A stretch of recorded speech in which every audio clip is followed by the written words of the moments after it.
Good morning, northern Minnesota, Sax-Zim bog. Very exciting day. It is the morning of our Bog BioBlitz number 9. Can you believe it? Our first one, we had a grand total of 1 participant and 5 leaders. So we've come a long way, and we're expecting 60 or 70 participants today, about 10 different leaders, and they're going to get out in the bog. Some are going to bushwhack. Jason Husbeth is going to have a bushwhacking trip for sedges. Sedges have edges, and they're pretty cool.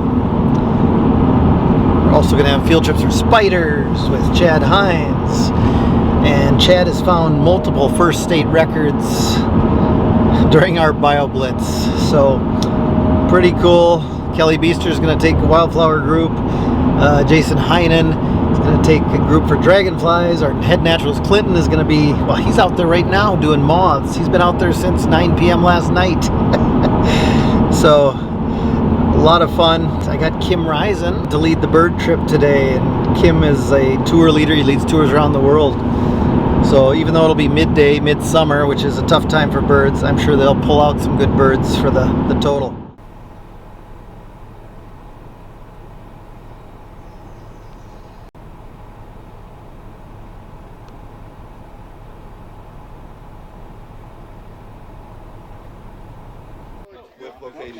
So, we were telling everybody here, camp, RV, and okay.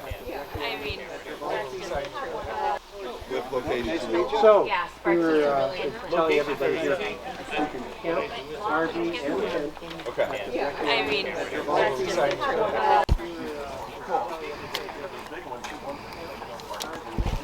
Send you the cherry. which was We'll try to do it as orderly as we can, but feel free to head out with the front seat. Oh, you're already on. there's somewhere way over there, and I was like, I could put my hand down. There's somewhere way over there, and I was like, I could put my hand down. We're going to be going to 4 different stream spots, so not doing a whole bunch of hiking, and you definitely do not have to get in the water. A lot of the dragonflies will perch, along the road, so we'll be trying to net. I know. You can kind of plug your way into the trip that might be the best for you at this point. Excellent. We'll start at the gravel pit road. Like Jerry, I do spiders, but I kind of, you get distracted by those other things. So butterflies and that sort of thing, and I do a little bit of birds too. So, in past years, I've hit bogs kind of heavily, and I've been around here a little bit. I'll probably spend the first hour just around here looking for spiders. And then I may actually be going south.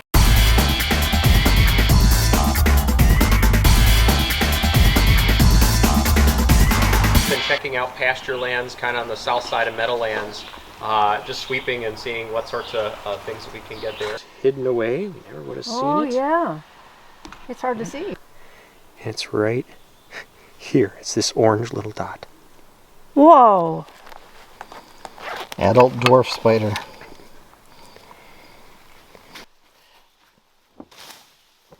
Kind of freaking out, I don't. Let's drop it there. A lot of times, spiders will just drop conveniently in here, and this is Nereine radiata. So this is called the filmy dome spider, and the filmy dome they make a double sheet. They make one sheet that looks like an inverted dome, and then there's normally another one above that, and any of the things. Carrick species that I think ought to be here.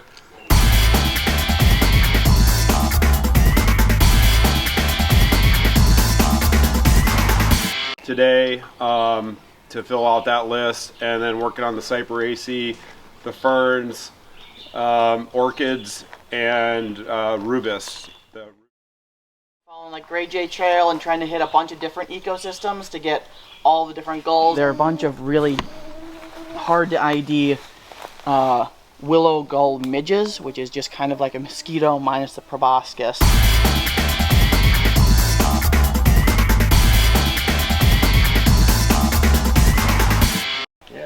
And so this one, if we're looking really carefully, we can find it on the petiole of the leaf here, as well as on like the young stem. And so they're one of the really hard to ID general like willow leaf gull or willow gull midges. I've seen it. Gull fly, and flies generally one huge gull that has inside only one tiny or one pretty big like white larva in the specific part of the plant on the willow. So this one, you'd want to note that you found the gull on like the petiole of a wide leaf type willow.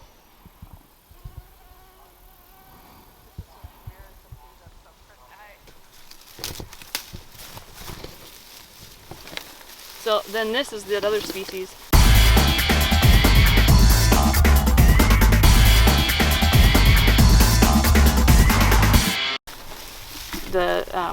The other cool. sarsaparilla. You can see the spikes on the bottom. Huh. Wait, so there's I've spikes never on seen the... this before. They're like really stiff hairs. Oh yeah, at the bottom. So this was a different... Yeah, this is Aurelia hispidula. Oh, okay. Well, it has And more. hispid means like rough hairs usually in a plant. It has more flower heads too. Yeah, and they're I'm above sure the you have leaves. Them is velvet leaf, which usually has hairs, but the main way to tell is whether it has teeth or not. I think the velvet leaf does not have teeth, whereas our normal blueberry, which is low bush, has teeth and no hairs. And that can grow more in sandy areas. One seems to prefer the bogs. Okay. This one has cute little bell-shaped flowers. They're very similar to the blueberry. Yeah. When they're flowering. And then here's another more like evergreen type species. I do. Who thought of this? Here's the Labrador teeth. That's got fuzzy bottom. Does that make good teeth? Yeah. It does? Okay. It's a little, I mean, you have to appreciate the bog smell and taste a little bit. And I know I've seen pitcher plants somewhere in this region, so. Okay. Yeah, of red. There's some right in here too. I can see the leaves from here, yeah. Yeah, kind of glisten.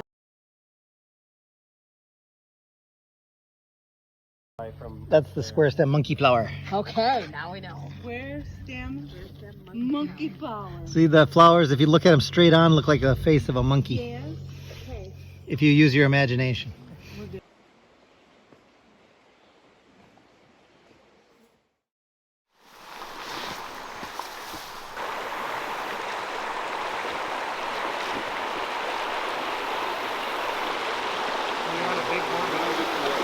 Right?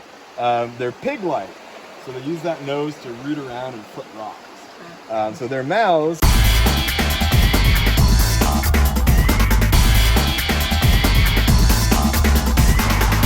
open, and they're fairly small and open really close to the nose. Let's see if that smallmouth gets out of the way so we can see that. Get out of here, buddy. So we can see his little nose. But that's what they do. So they work these riffles, they work deep water, and they just roll rocks over and eat whatever comes up underneath them, which is super awesome. Neither long nor quick. If one of you wants to bring the bucket across. Burbot, I lost it. My fault. It's a big one too. We've got mad toms, we've got some log perch, some dace. There's bass. I think it's, I don't know which one it is though.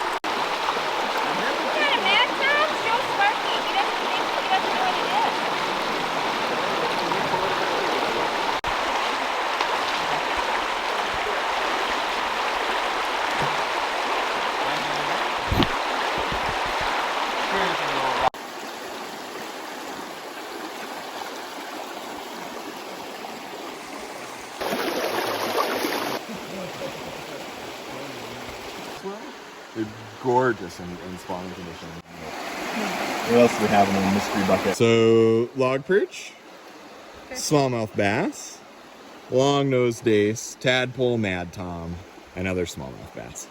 Ready? Awesome. Incoming. Yep. And we've got another long-nosed dace.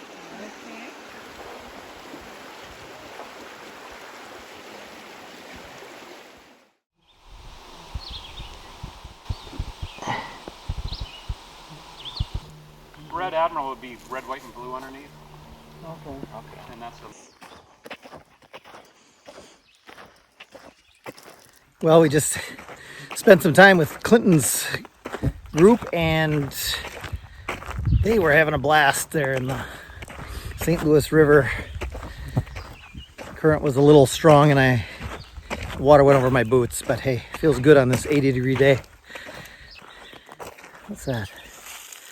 And now I'm going to go find Jerry and his group in the gravel pit. They're looking for butterflies. Just walking in here, there's a ton of butterflies. There's lots of this intermediate dogbane, which the butterflies love nectaring on.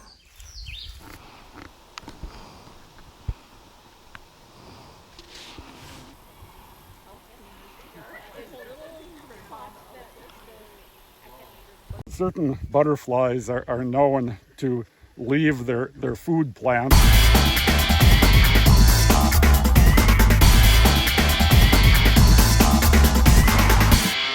and crawl off to a different place to further metamorphosis, and monarchs are one of them. Here we have a monarch on goldenrod, a monarch chrysalis, that is.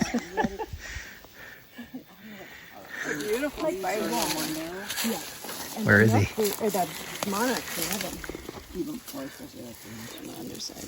Oh yeah. Yeah, they do their thing on them too.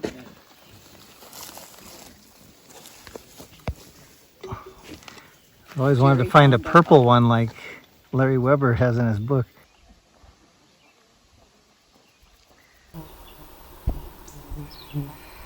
Butterflies and evidently grasshoppers love to get nutrients and minerals from wolf scat, and that's what we got going on here.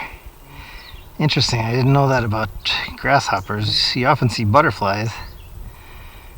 And what do we got here? White admiral and a comma of some kind. Pretty. I did.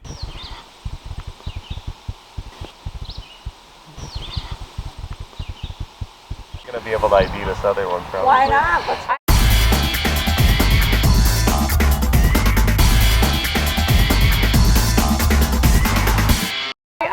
I couldn't. I don't know. I got this one. Come back. Okay.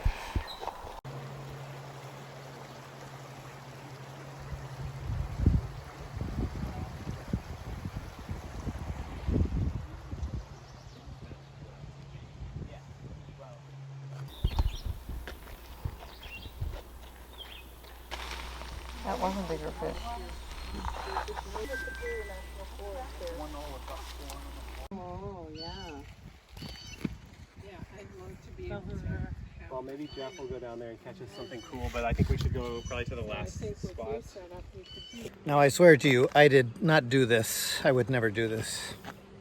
But just spent some time with the dragonfly folks, Jason Heinen and his group, and they caught a rusty snaketail, which is a cool dragonfly, and we saw maybe a cobra clubtail down on the river. So now we're gonna go to a new spot.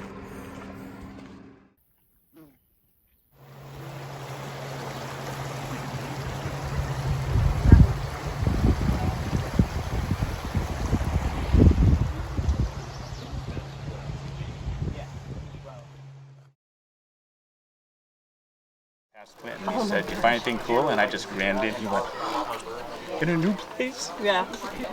So this, you're saying this is the southernmost range that you're going to find? You know, not just Canada, but way up and more further. Apparently. Ellen, do you want one? Those are really good. For grandma. So cool to like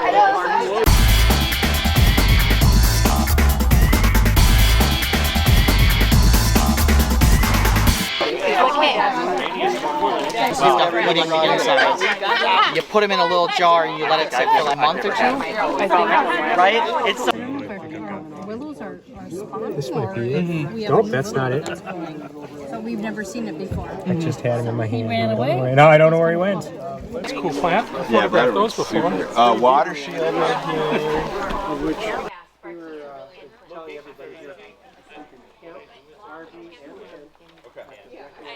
So let's just give a quick little rundown how the day went, things you were excited to find. We'll get got a rough number right now of species we documented. On Thursday, I'm going to do a webinar. Our bee people, so they totally went out and they caught all kinds of stuff. Bees, wasps, a really cool looking fly, leaf cutter bees, sweat bees, all kinds of stuff. We found 10 kinds of bumblebee, which I think is pretty good.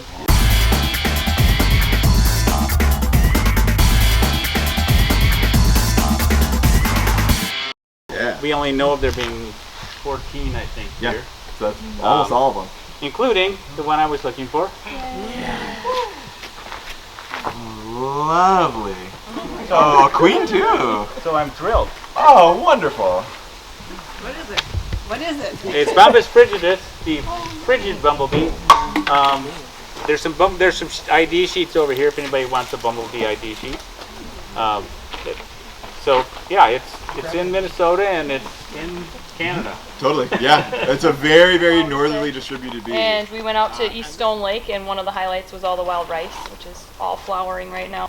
And then out here, we stopped here first, and we were looking at more of the shrubs in this area. That's what most people got their eye on. The bristly sarsaparilla, Aurelia hispidula, there's a lot of it out there, and most of the time we see the woodland sarsaparilla. So that was a neat little find. And then there's a lot of lingonberry out there, which is not that uncommon, but to see as much of it as there is out there, especially under the birch. There's a tall birch, and it's just loaded with it underneath. And then we saw black chokeberry, which is not that. Ballpark of species? I think around 200. Cool. Awesome. Hard to find. Still managed to get a lot of the common species. A lot of stuff is still in juvenile, so I just let those things go. 32 vials, maybe 25 species. And we just took a little walk around here and then headed out Gray Jay and over to Yellow-bellied Bog. We got about 60 new species. 60? 60. And so, at least some of my highlights, feel free to add in any for anyone who went with. We're expected to find this one, but this is bacterial speck, which causes this like chlorolysis on the top of thistles.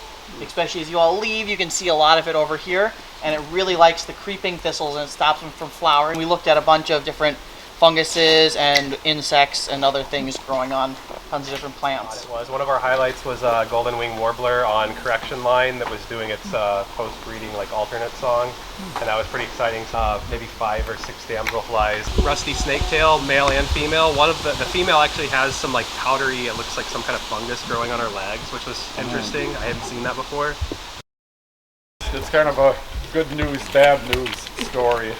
You know, there's butterflies everywhere, most of them fritillaries, but the diversity is really down this year, and it's probably the weather.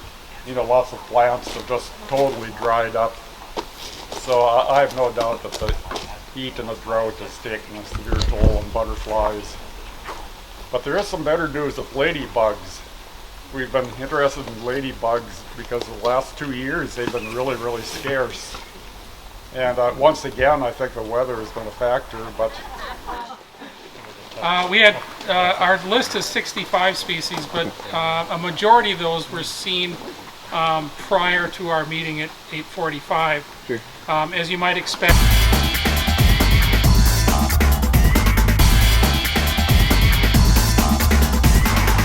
This late in the season, bird activity and bird song was a little bit reduced, but the good news on the other side of that coin is that the birds that we did see, we got to see a lot of breeding behaviors. Cool. So we had Nashville warblers carrying food. We had family groups of black-capped chickadees and golden crowned kinglets. We had white-throated sparrows, hermit thrush, carrying food. Blue-headed? Blue-headed vireo. And trying to find dick sissels. As most of you know who are birders, it's an unusual bird this far north. This year being the best year ever for that species in statewide. Yeah. And we found about a half a dozen. Had a couple good looks in the scope at some, so it was fun. Nice finish to the day. But a great group of folks. count because there was just 2 of us. Randy was brave enough to join me. I didn't break him, but I bent him a little bit. The mission today was just to visit some different habitats, looking for graminoids, mostly carex, and anything else that we could find that was unusual. So we hit a pattern fen down off of 7, past the train tracks, and then I went in. He was done after that, and then I went into the white cedar swamp and the White Face State Forest? Yep. Yeah, on the south side of the main drag here. And I found about 20 new species for the list of plants. And maybe 8 or 10 of those are going to be carex. Probably Tony put me on to the fen, and in there is a very large population of Carex exilis, which is a special concern species and wasn't on the list, so that's kind of neat. Nice. He also pointed out that there's Drosera intermedia there, which is a new species of sundew, which is in these more mineral-rich kind of flarks or pools to the fen. The other thing that I thought was really fascinating is I found Canada yew in the white cedar swamp, which is a really large shrub, real easy to spot, and with all the looking, nobody's found that yet in all of Sax-Zim, and it's not all that common. I found an Eleochris in the ditch, Eleochris mammallata, which is this really kind of new species to science. It's been split out from Palustris, and it's only the 2nd time I've ever found it, so it's kind of neat. It's new to the list as well. Awesome. And Rhynchospora fusca was out in the fen. Our trip was again focused this afternoon, focused on fish and aquatic things, with the hope of trying to find some neat new stuff, which I think we did. Not a ton of new things, but we did end up with 10 fish species, which is pretty good. The other aquatic BioBlitz that I did, the first one that I did, we had 3 fish species, so a little bit of an uptick. We do have a couple of things here. We've got a northern red-bellied dace and a mud minnow and a brook stickleback hanging out with us here. Other stuff with stonefly nymphs in here, the really big salmon flies. So they're in there if you want to check them out. Oh, geez. Move the bladder. What is the bug? It's a giant water. Did you see that it killed one? It killed one, and it's eating another. Yeah. Wow. We'll run through these guys. Yeah. Yeah, one in on the bottom. And then the hair. We were telling everybody here we can count RV and tent. Okay. I mean, We have a hologram moth in there. Hologram moths are outrageously cool. If you've never seen one, when we release that sucker, come look at it because they're awesome. So we were telling everybody here we can count RV and tent. Okay. I mean, This is the hologram.